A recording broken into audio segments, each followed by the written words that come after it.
Someone switches from one of the 4 distributions everyone recommends, and their game jumps from 40 to 60 frames per second in the same title on the same hardware.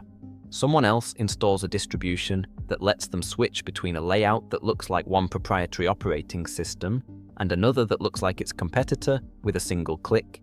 And 78% of people who downloaded it came from the proprietary platform. A user boots a 12-year-old machine that could not run anything modern and finds a distribution that works on 1 GB of memory with 37 custom tools included. Another wants to learn the distribution that powers the most advanced users in the ecosystem, but does not want to install it manually from a terminal. And a content creator needs a system where the game, the streaming software, and the performance overlay all work the moment the desktop loads. 5 distributions built for the problems the mainstream 4 do not solve. The first is an Arch-based distribution engineered specifically for gaming performance. The custom kernel includes optimizations that standard kernels do not carry, automatically selecting packages compiled for the specific processor architecture during installation, rather than shipping generic binaries that work everywhere, but perform optimally nowhere.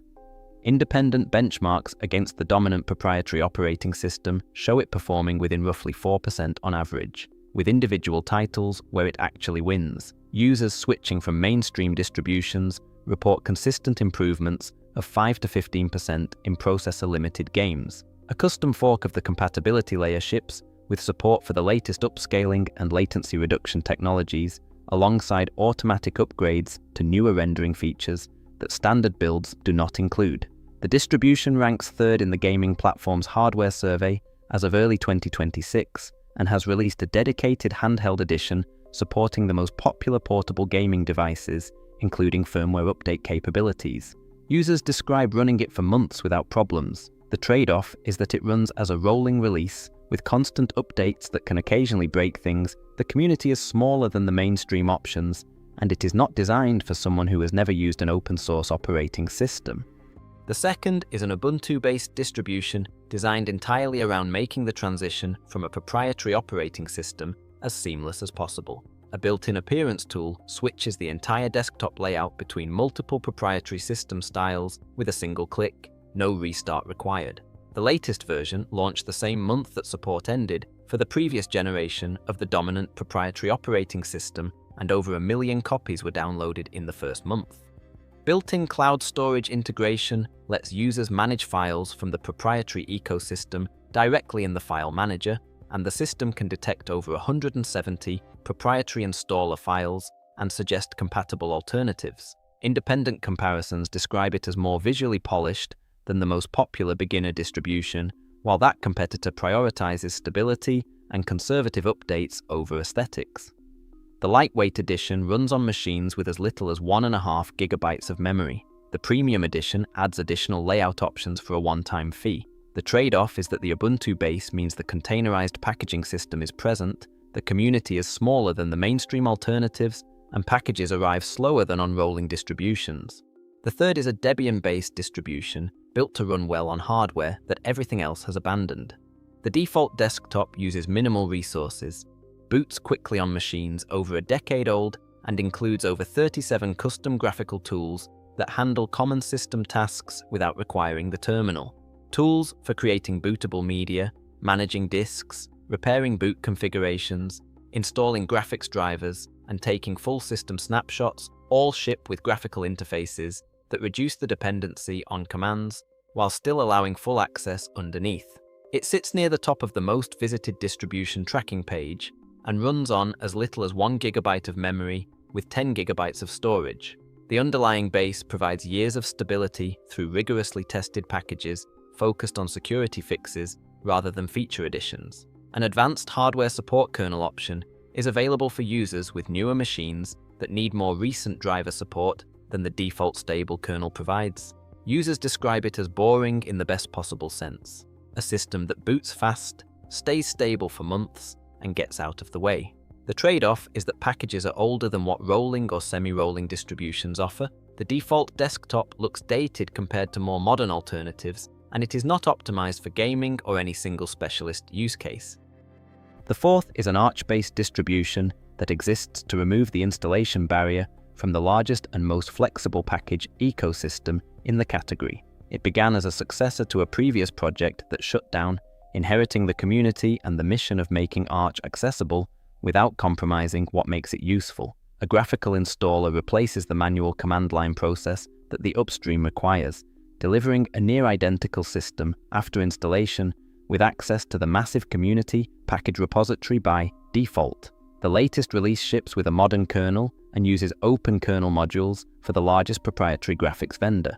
Over 10 desktop environments are available during installation, with the offline option defaulting to a modern desktop that works immediately, while the online option lets users choose exactly what they want from a minimal base. The community is noted for being welcoming rather than dismissive, which distinguishes it from the upstream's reputation for telling newcomers to read the documentation before asking questions. The trade-off is that it is a rolling release with no long-term support option, requires comfort with the terminal for ongoing maintenance, and is not designed for users who have never touched an open-source operating system before. The fifth is a Fedora-based distribution created by the developer behind the most widely used custom compatibility layer in the gaming community. The project started when the developer decided to build a pre-configured gaming system rather than continue fixing the proprietary operating system for a family member. What began as a personal solution became a distribution used by a growing portion of the gaming community. It ships with the game distribution client, the custom compatibility layer, streaming software, a performance overlay, proprietary codecs, hardware-accelerated video encoding, and graphics drivers from both major vendors, all pre-installed and configured on first boot. A custom kernel includes patches for lower input latency. The distribution is explicitly not an official variant of its upstream because it includes proprietary packages and third-party repositories that the upstream's policies prohibit. It recently joined an open gaming collective alongside other gaming-focused projects. The trade-off is that it is maintained primarily by one developer as a hobby project with no guaranteed long-term support. The rolling release model carries the same stability risks as its upstream, and disabling secure boot is required on installation. The gaming performance distribution, for anyone chasing the highest frame rates on the same hardware they already own, where processor-level optimizations and a custom kernel translate into measurable gains that mainstream distributions cannot match. The proprietary system clone for anyone who needs the most familiar possible transition from the operating system they are leaving, where switching desktop layouts with a single click and built-in cloud integration remove friction that other distributions ignore. The lightweight champion for anyone with hardware too old or too limited for the mainstream options, where decades of stability and 37 graphical tools deliver a complete system on resources that would not run anything else. The Arch gateway for anyone who wants the largest package ecosystem without the manual installation process, where a graphical installer and a welcoming community replace the barrier that stops newcomers from trying. And the gaming streaming hybrid for anyone who needs the game, the stream and the tools, all working the moment the desktop loads, built by the person who writes the compatibility layer that most of the gaming community already depends on. 5 problems, 5 different answers. None of them trying to be everything to everyone. The mainstream 4 exist for good reason.